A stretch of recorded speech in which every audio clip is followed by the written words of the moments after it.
Some of the most valuable companies operate under a strange paradox. Giants like Airbnb, Grab, Apple, and Google command trillion-dollar valuations while owning almost nothing. Airbnb does not own real estate. Grab does not own a fleet of taxis. And despite the millions of apps on their stores, Apple and Google do not produce the vast majority of that inventory themselves. These companies have replaced the physical product with an invisible infrastructure of matchmaking, creating value by connecting the person who has a resource with the person who needs it. This traditional pipeline model manufactures products and pushes them down a straight line. To double revenue, you duplicate physical infrastructure, so costs scale fast. The platform flips this geometry, becoming a central hub where independent buyers and sellers connect directly.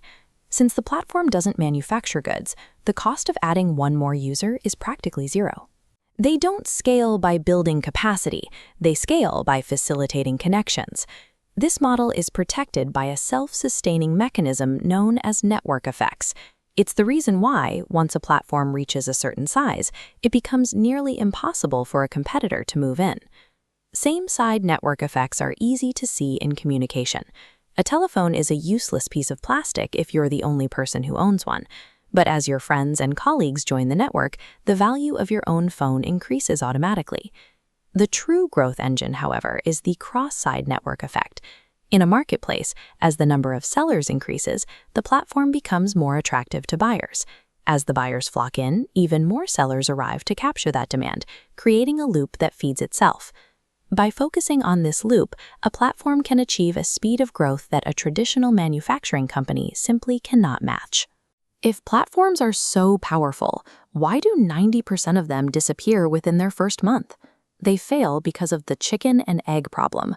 Buyers won't visit an empty marketplace, and sellers won't list their products if there are no buyers to see them. This isn't just a problem for tech startups.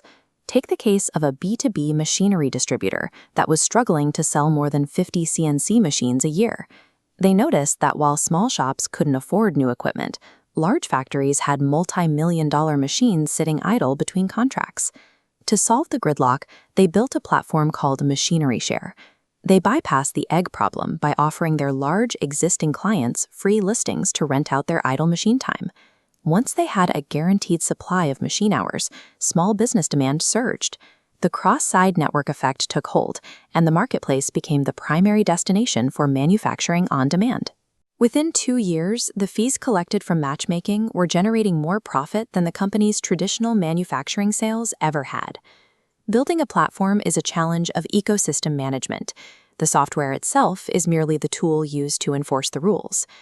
Successful platforms usually emerge in industries with two traits: idle capacity, where expensive assets are sitting unused, and high fragmentation, where thousands of small buyers and sellers struggle to find each other. You also need a trust mechanism, like reviews or insurance, to facilitate deals between strangers, and enough cash to survive the early days before the network effects kick in.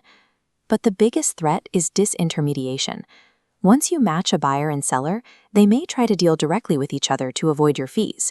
To stay relevant, the platform must offer tools, like automated tax compliance or payment protection, that make leaving the system more expensive than staying. In this model, the competitive advantage belongs to the one who facilitates the transaction, regardless of who owns the factory.